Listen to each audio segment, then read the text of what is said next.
भाई जी ने ऐसे चश्मा करके ऐसे देखा, राधा बाबा बगल में बैठे और कहा जब श्री कृष्ण बन जाओगे तब श्री कृष्ण की प्राप्ति होगी।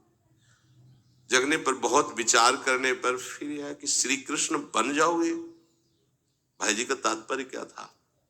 तब समझ में आ गया। मन कृष्णाकार, बुद्धि कृष्णाकार, चित्त कृष्णाकार, अहम कृष्णाकार, तब कृष्ण साक्षात्कार हो गया।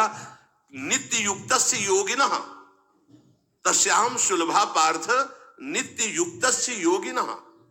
नित्य युक्त हो गया जिसका चित्त प्रभु को छोड़कर किसी भी भोग भूमि में, किसी भी ऐश्वर्य में, किसी भी सिद्धि में, जैसे किसी को लगता है कि ये चमत्कार दिखाना, कोई भी चमत्कार दिखाना बहुत कठिन बात है।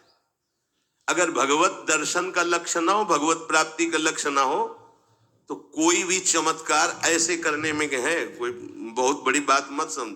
बस ये है कि इधर अगर स्वीकार किया तो उधर गेट बंद हो जाएगा, इसीलिए पिट जाते हैं, गाली सुन लेते हैं महात्मा जन, लेकिन प्रयोग नहीं करते अपने भजन का और प्रभु के पास जाते हैं। ऐसा ना समझे ना कि चमत्कार पीछे घूमते हैं। केवल बस एक बात है कि अगर इधर लगे तो उधर का गेट बंद हो जाएगा। तो इतनी दुर्लभ बात बनने जा रही है, किसी को प्रमाणित करने के लिए कि हम महात्मा, हम भजनानंदी, हम चमत्कारी है, अपना गेट बंद करवा ले तो मूर्खता ही होगी ना। यहाँ क्या होगा? वाह वाह हो जाएगा, बस उसके आगे क्या होगा? फिर वही प्रपंच। तो ये जो ब्रज के महात्मा है, जो भगवत प्रेमी महात्मा है, जो भगवत प्राप्त करने वाले हैं, इनके अंदर चमत्कार के बाप की सृष्टि होती है। ये चमत्कार बहुत ऊपर होते हैं। ये नहीं सोचना चाहिए कि इनमें भजन होता तो उसने 2 थप्पड़ मारे भस्म कर देते। भजन का जानते हो, भजनानंदी का 2 थप्पड़ मारा है, तुम्हें निश्चित भगवान की प्राप्ति हो, तुम्हारा कभी अमंगल न हो, भगवान तुम्हारे परिवार को भी सुखी रहे और तुम आजीवन स्वस्थ रहकर पवित्र बुद्धि के द्वारा भगवान को प्राप्त। ये महात्माओं का बल होता है। महात्माओं के बल थोड़ी होता है किसी ने गाली दिया, मार दिया, जा भस्म हो जा।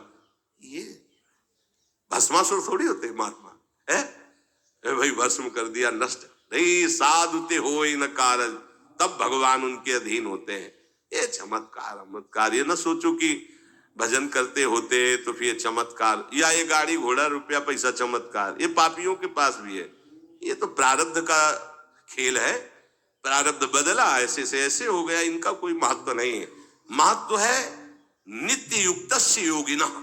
तुम्हारा चित्त निरंतर आराध्य देव में युक्त है कि नहीं?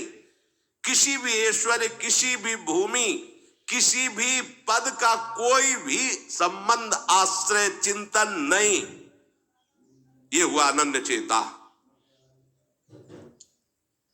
जैसे पतिव्रता स्त्री का मन केवल पति के ही सुख में निमग्न रहता है, पति का चिंतन, पति की बातें, पति वो उसी में मगन रहती है।